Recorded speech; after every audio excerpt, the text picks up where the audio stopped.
नाशिकमध्ये ठाकरेंच्या शिवसेनेचा निर्धार मेळावा आज होणार आहे। उद्धव ठाकरे या ठिकाणी मार्गदर्शन सुद्धा करतील संध्याकाळी, पण सकाळी 11 वाजता पुढच्या तासाभरात आदित्य ठाकरेंच्या उपस्थितीत याचं उद्घाटन होणार आहे। या सगळ्या संदर्भात संजय राऊत बोलतायत। थेट जाऊया राऊतांच्या या पत्रकार परिषदेत। सत्ता हा काय आमचा ऑक्सिजन नाही। नक्कीच निवडणूक आपण लढतो, 50-55 वर्षापासून लढतोय आणि शिवसेना सत्तेवरती फार कमी वेळा गेली। बाकी आमचं सगळं पक्षाचं आयुष्य हे संघर्ष करण्यात विरोधी पक्षातच गेले। त्याच्यामुळे ज्यांना सत्तेच्या ऑक्सिजन शिवाय जगता येत नव्हतं ते पक्ष सोडून गेले, ते गेले पक्ष सोडून आणि तिथे आता लाचारी हुजरगिरी करताना आम्ही त्यांना पाहतो आहोत। पण आजही माननीय हिंदू हृदय सम्राट बाळासाहेब ठाकरे यांच्यावर श्रद्धा असलेला आणि माननीय पक्षप्रमुख उद्धव ठाकरे यांच्या नेतृत्वावरती विश्वास असलेला खूप मोठा वर्ग आज पक्षामध्ये आहे। काही लोक कुंपणावर असतात, ते इकडे तिकडे उड्या मारत असतात। आजचं शिबिर त्या दृष्टीनं अत्यंत मार्गदर्शक ठरेल। महाराष्ट्रात ज्या प्रकारचं वातावरण आहे, ज्या प्रकारचे प्रश्न आहेत ते पाहता या राज्याची जनता सुद्धा अस्वस्थ आहे। अजूनही ती ज्या प्रकारे सत्ता परिवर्तन झालंय त्याच्याशी ती अजून सहमत नाही।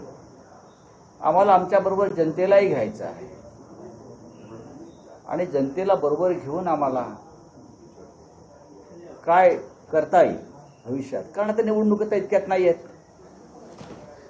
त्याच्यामुळे हे अधिवेशन निवडणुकांसाठी होत आहे किंवा निवडणुका समोर आहेत म्हणून करतोय हे चुकीचं आहे। निवडणुका नसताना अशा प्रकारची अधिवेशनं ही सुरू आहेत, म्हणजे पक्ष बांधणी, संघटना बांधणी आणि जनतेला सोबत घेऊन काम करणं हा आमचा मुख्य उद्देश आणि नाशिक त्या दृष्टीनं अत्यंत महत्त्वाचं आहे। आजचं शिबिर जर आपण पाहाल तर कोणतीही हातामध्ये सत्ता नसताना बरं का आणि असंख्य अडथळे त्या शिबिरामध्ये आणण्याचे प्रयत्न झाले सत्ताधाऱ्यांकडून, तरीही आमच्या पदाधिकाऱ्यांनी हे शिबिर यशस्वी केलेले आहे। सुधाकर भाऊ बडगुजर असतील, महानगर प्रमुख विलास शिंदे असतील, जिल्हा प्रमुख आमचे सूर्यवंशी असतील आणि असंख्य पदाधिकाऱ्यांनी तन मन धन अर्पून हे शिबिर यशस्वी केले। आता आपला जो टीजर आहे त्या टीजर मध्ये पुन्हा एकदा भाजपवर हल्ला होला आहे। हिंदुत्ववरती आपण उपस्थित करणारा टीजर बाळासाहेबांच्या याच्यामध्ये शैलीमध्ये आहे। कमळाबाई नाव भाजपला कोणी ठेवलंय? बाळासाहेबांनीच ठेवलंय ना। हे जे वारसा आहे कमळाबाई हे आमच्यासारख्या तेव्हाच्या मुलांनी ठेवलेलं नव्हतं।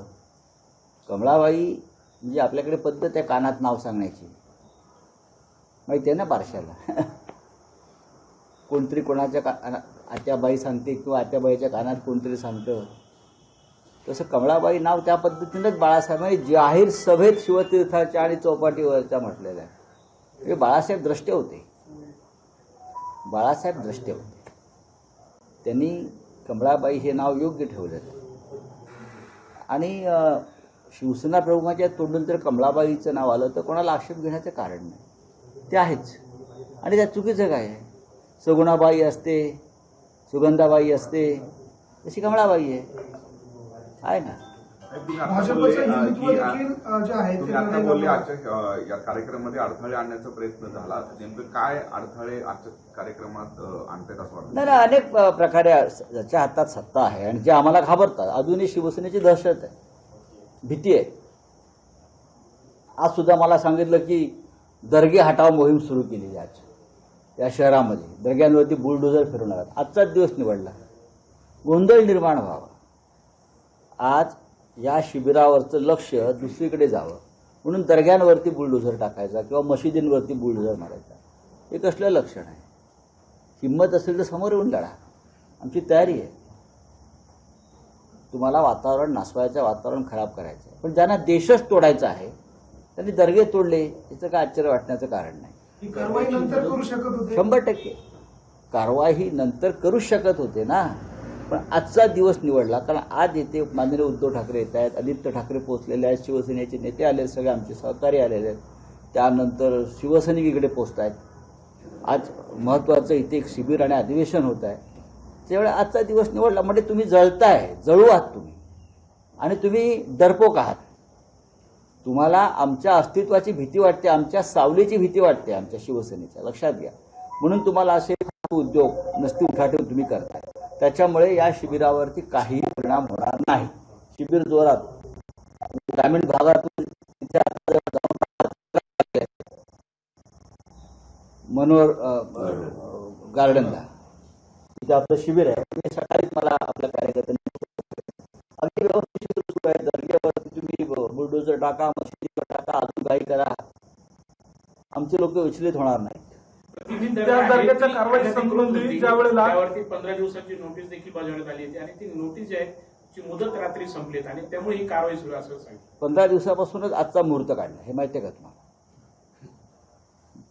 15 दिवसापासूनच आजचा मुहूर्त काढलेला आहे. मी तुम्हाला ते सांगतोय. हे भारतीय जनता पक्षाचे लोक जे असतात या बाबतीमध्ये त्यांचा कोण हात नाही धरू शकणार. हां, ते मुहूर्त आधी काढत बसतात, कधी कुठे दंगल घडवायचे, कधी कुठे काय करायचे, कधी कोणावरती कारवाई करायचे, त्याचेच मुहूर्त काढून पंचांग गुन्ह्याचे लोक बसलेले असतात. साहेब, याच दरम्यान ज्या वेळेला पोलीस त्या ठिकाणी होते, जमाव मोठ्या प्रमाणात जमला होता, पोलिसांवर दगडफेक झाली, अनेक वाहनांचं देखील नुकसान झालेलं आहे. एकूणच ही सगळी कारवाई जी आहे ती रात्रीच्या वेळेपासून सुरू करण्यात आली आणि मोठा गदारोळ त्यावेळेला झाला. अनेक पोलीस देखील जखमी आहेत, त्यांच्यावर उपचार सुरू आहेत. अत्यंत चुकीचं आहे अशा प्रकारे दंगली घडणं. त्याला आम्ही बघा, जे बेकायदेशीर आहे त्याच्यावरती कारवाई व्हायला पाहिजे. पण आमचा प्रश्न आहे तो मुहूर्तावर. या शहरामध्ये एक महत्त्वाचा राजकीय कार्यक्रम होतो आहे आणि तो हिंदुत्वाच्या संदर्भात होतो. तो हिंदुहृदय सम्राट बाळासाहेब ठाकरेंच्या शिवसेनेचा होतो आहे. म्हणजे तुमच्या मनामध्ये बाळासाहेब ठाकरेंविषयी किती पोटशूळ आहे की आजचा दिवस डिस्टर्ब करायचा, उद्ध्वस्त करायचा, हां, लोकांमध्ये भीती निर्माण करायची. उद्याही करू शकला असतात तुम्ही. आजची मध्यरात्र सुद्धा तुम्हाला त्यासाठी करता आली असती ना. पण शिबिराला गालबोट लावायचं, बाकी काय नाही. तिकडे याच तिकडे शिबिर होतंय, तिकडे आज दादा भुसेंनी अचानक महापालिकेत बैठक लावली, कारवाई होतीये, हे सगळं घाबरलेले, भीती घाबरलेले. हे सगळे घाबरून पळून गेलेले लोक आहेत, डरपोक लोक आहेत. त्याच्यामुळे ते अशा कारवाया करणार असते. त्यांना हे पाहवत नाही की एवढे आम्ही तोडफोड करून, इतकी माणसं फोडून विकत घेऊन सुद्धा हजारोच्या संख्येने हे शिवसैनिक जमतात कसे आणि यांचे अशा प्रकारचे भव्य कार्यक्रम पक्षाचे होतात कसे, या चिंतेने ते अस्वस्थ आहेत. तर काल राज ठाकरेंच्या भेटीला एकनाथ शिंदे गेले होते, त्यांच्या सोबत आमरसपुरी खायला गेले होते. कॅफे आहे ना तो, काल आमरसपुरीचा बेत होता. विचारा, मी नसेल म्हणजे मी खोटं बोलत नाही. काल उपवासाचा दिवस असल्यामुळे त्यांचा ते असे बाहेर उपवास करतात असे एकनाथ शिंदे. पण आगामी महापालिका निवडणुकांमध्ये शिवसेना, शिंदे गट आणि मनसे यांची युती होईल अशी सध्या चर्चा आहे. त्या पार्श्वभूमीवरच बैठक होती. झाल्यावरती आपण बोलू. देवेंद्र फडणवीस काय ठरवतात त्याच्यावर आहे. अमित शहा महाराष्ट्रात आले, त्याच्या दुसऱ्याच दिवशी ही भेट झालेली आहे आणि अमित शहा आणि एकनाथ शिंदे यांची पण त्यांच्या दौऱ्याच्या दरम्यान भेट झाली होती. बघा, अमित शहा त्यांच्या पक्षाचे प्रमुख आहेत. अमित शहा हे एकनाथ शिंदे यांचे पक्षप्रमुख आहेत. त्याच्यामुळे त्यांची भेट झाली आहे. आता आम्ही आमच्या पक्षप्रमुखांना भेटतो, उद्धव साहेबांना, आज येणार आमचे पक्षप्रमुख. जसं अमित शहा हे महाराष्ट्रात एकूण 3 पक्ष चालवतात. 3 पक्षांचे प्रमुख आहेत जवळजवळ. भारतीय जनता पक्ष, अजित पवारांचा राष्ट्रवादी काँग्रेस पक्ष, त्यानंतर हा एकनाथ शिंदे यांचा जो पक्ष आहे, तर 3 पक्षाचे प्रमुख आहेत. हा फार मोठा विक्रम आहे की 3 पक्षांचा प्रमुख आणि अधूनमधून तर आमदार साठवल्यांचा पक्षही चालवतात. हां, त्याच्यामुळे ते त्यांना रिपोर्टिंग करावंच लागतं. आता राज ठाकरे यांचा पक्षाविषयी मी काय फार सांगू शकत नाही, पण त्यांचा पक्षसुद्धा त्यांचा मित्र पक्षच आहे आणि त्यांची ध्येय धोरणं काय असावी ते सुद्धा दिल्लीतूनच ठरतं. साहेब, तुम्ही काल म्हणालात होता की अमित शहा आणि एकनाथ शिंदे यांची भेट झाली, त्यावेळेला काय ठरलं हे सगळं मला माहिती. काल सुद्धा कालच्या बैठकीत काय ठरलं, आमरसपुरी बैठकीत, ते सुद्धा मी सांगू शकतो आणि ते तसंच्या तसं असेल. एकनाथ शिंदे यांच्या जवळचं व्यक्ती तुम्हाला हे सगळं सांगतोय की आणखी कुणी? माझ्या कानातून कोणतरी सांगतं आणि विश्वासानं सांगतं. त्यात चुकीचं काय? ते तुमच्यापर्यंत कधी कधी येतं ना, योग्य वेळी येतं ते. चैत्यभूमीवर खरं तर अजितदादा आणि एकनाथ शिंदे यांच्या चर्चा झाली नाही, त्याच्यामुळे चर्चा झाली होती. अजितदादा काल गंभीर असं म्हणाले की आता प्रत्येक ठिकाणी 2-2 मिनिटं तरी आम्ही दोघं संवाद साधणार, म्हणजे ह्या चर्चा होणार नाही. मग ठीक आहे, साधा ना.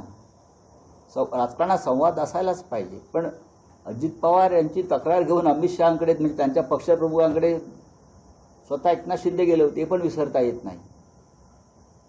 ठीक आहे, चला, थँक्यू. साहेब, उदय सामंत असं म्हटले की तुमच्या शिबिराने शिंदेच्या शिवसेनेवर म्हणा किंवा बाळासाहेबांच्या विचारावर जी शिवसेना चालते आहे शिंदेची, त्यावर काही परिणाम होणार नाही. त्या उदय सामंत विचारा, तुम्ही शिवसेनेत कधी आला होता?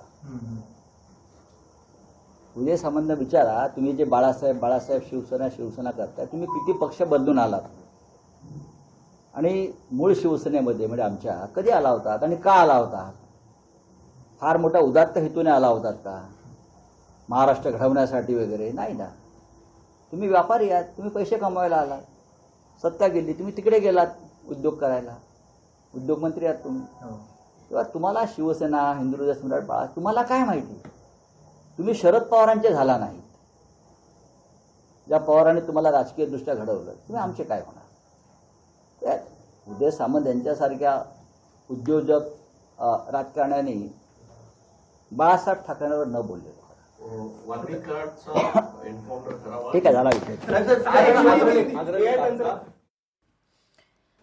महाराष्ट्रात अनेक प्रश्न आहेत, जनता अस्वस्थ आहे.